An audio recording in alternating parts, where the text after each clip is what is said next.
Hello, in this little video lecture, I'm going to talk briefly about Western blotting, since it's something we'll be doing this week in the lab. Western blotting, first of all, what is it? As you see there written on the screen, it's an analytical technique that's used to detect very specific proteins in your sample based on two distinguishing properties of the proteins. First is molecular weight, and the second is antibody binding specificity. So the proteins need to first be separated based on molecular weight, which we know we can do pretty easily now with an SDS-page, running a gel to separate them based on protein. And then what we do next in Western blotting is we will blot those proteins from the gel onto a membrane and then probe the membrane with antibodies that are specific for the protein of interest. A little diagram here on the side shows you the gel, blotting, and then the probing with the antibodies. Not too difficult sample prep. We've done this before, depending on the cells and or the tissue or where the source of the proteins. Sample prep could be incubating with lysozyme, grinding it up, all sorts of different ways. And then the gel electrophoresis, which we know the dsd-page allows us to separate those proteins based on size. Shows you a picture there of a typical SDS-page gel that has been stained. We will probably not stain ours first, since we're going to be probing with antibodies. There's no need to stain to be able to see the proteins first. Transfer. Here's the new part that we have not done that you will be doing this week in the lab.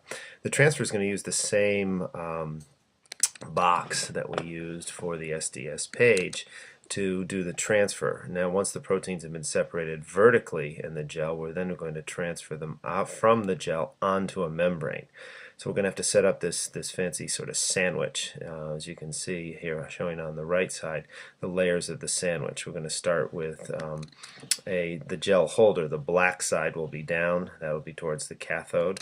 So we know the proteins are negatively charged, so they are going to move in this direction off of the gel onto the membrane. So there's this sandwich. There's some fiber pads, as you can see in the top and the bottom. There's also filter paper that will help in the transfer, keeping the charge even by keeping the whole sample wet. There's also then the gel in the middle, right here, and the membrane, which will lay right on top of the gel, and we will have the transfer of the proteins. Once we squish that all together, stick it in the electrophoresis chamber, and then we run the current actually going across the gel this way as opposed to going up and down that we've seen before. Before we talk about the probing, we have to talk a little bit about antibody basics. You're probably familiar with antibodies. You know, they're produced in response to presence of a certain antigen. And they are highly specific. There are some things that are similar about all antibodies. You can see here on this diagram. There's two heavy chains in a typical antibody. There's one, and then here's the other. And then there are two light chains. Light simply because they're shorter.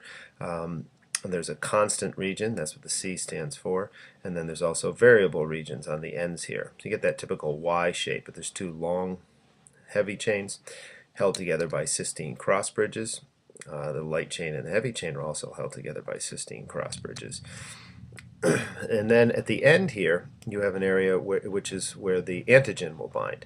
So you see that in there is the antigen binding site, and for each antibody there are two of them, one on each side here, where it will specifically stick to a particular antigen based on its shape. If you zoom in on that and look on the right side here, you can see the specific antigen binding to that antigen binding site. The actual part of the protein that sticks in that antigen binding site is known as the epitope. As you can imagine, a protein that is very large has a number of different sort of pieces or structures sticking off for it. So you could have antibodies that are specific to one epitope or one area of the protein, and then a different antibody that's specific to another area of the protein, or a different epitope. So you can have multiple antibodies that will recognize the same antigen. So that's the quick and dirty version of antibodies. So now we can talk about the next step in the Western blotting. Once we've onto the membrane, the first thing we will need to do is block the membrane. Now, as we want to cover every other area of the membrane with a neutral protein, we're going to use casein or milk protein, so that any antibodies that once we add the antibodies, they won't be able to stick to the membrane. Since the membrane is sticky to proteins and antibodies are proteins, the antibodies could stick on the membrane in places we don't want them to. So the first step will be to block the membrane. Now, cover up all the areas where there aren't protein bands with casein. After we do that, in part A here, we will add the primary antibody. The primary antibody is specific to the protein we're after. It will bind specifically to the bands that were on the dsd-page gel in the exact same locations that they've migrated.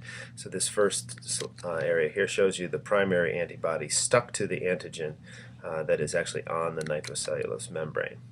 Once we've bound the primary antibody, we'll wash off the extra, put on a secondary antibody, which will be specific to the primary antibody and also have conjugated to it a reporter enzyme. In this case, we're going to use horseradish peroxidase. That's what the HRP in the HRP conjugated antibody down here represents. That secondary antibody recognizes the primary antibody as its antigen. So if anywhere there is primary antibody bound, the secondary antibody will also bind. And then once we wash off the extra secondary antibody, we will have bound to the antigen a primary antibody and a secondary antibody with a reporter enzyme. We then add the color detection reagent, which in this case is the substrate for the horseradish peroxidase.